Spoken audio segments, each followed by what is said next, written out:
I was born into a toxic family. My father was very abusive to my mum and my brother.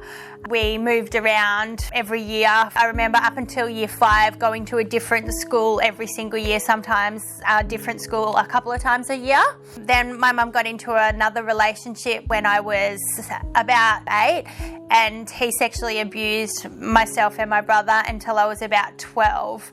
My dad died when I was 9. I felt like my world ended. I just felt alone, like I had no one.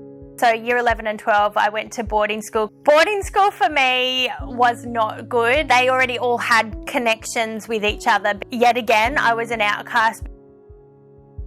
As I got a little bit older, I started really rebelling. I would fight with mum over every little thing. I would go to parties. I remember the first time I got drunk, I was probably about 13. I was so sick, I threw up for 2 days afterwards. So I went from being rebellious to using relationships as that thing that made me feel whole. I just had that need to be loved, and so I would try and fulfill that need in boys. I started doing drugs recreationally, just party drugs, ecstasy, going out dancing all night, having fun. And then I met the father of my kids. I fell pregnant, and so we had Zali. About 6 months later, I fell pregnant with Alira, and I think I got a little bit of postnatal depression. We broke up and he never came back. My ex left with the kids and moved away, and instead of fighting for them, I just turned to drugs. Very quickly my life spiraled out of control. So I started injecting ice, and within a couple of months I was out of control. I couldn't stop. I couldn't go a day without it. I found myself getting in more and more trouble. Then I started dealing drugs to be able to pay for my habit. Very quickly I found myself with legitimate charges, and I guess I probably was only using for about 6 months when, instead of numbing, I started losing my mind. So I was paranoid, just thinking people were after me, everyone was out to get me, everything was a big conspiracy. I tried to overdose a few times. I didn't see a future. I honestly thought I would either end up dead or in jail.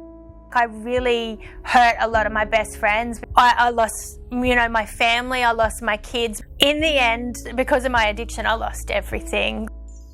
I didn't know what Destiny Haven was. I didn't do any research before coming here.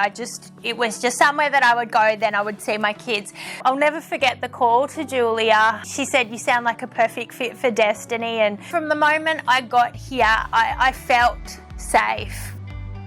So the staff at Destiny Haven are what made me stay. The unconditional love that they offer, and then I found out that no one here gets paid, so they're actually doing it because they love people and they want to see lives change.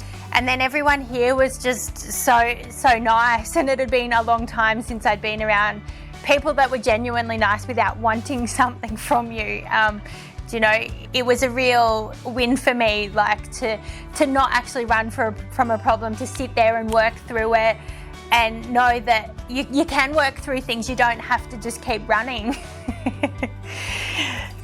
They want to see a better version of you, and obviously that's what I wanted to be, a better version of me.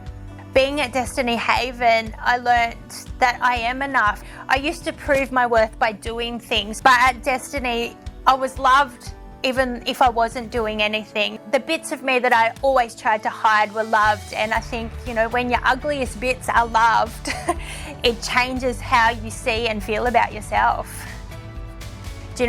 God loves me, my Destiny family love me, my family love me, and I love me. The biggest restoration for me, though, was my kids, getting my kids back. We were able to restore that bond. It hasn't always been easy, but it's been worth it, and good things have come out of even the hardest stuff. I don't think anyone's after me anymore. I'm not constantly worried or anxious. I know what's real and what's not. I also started a Cert 4 in mental health.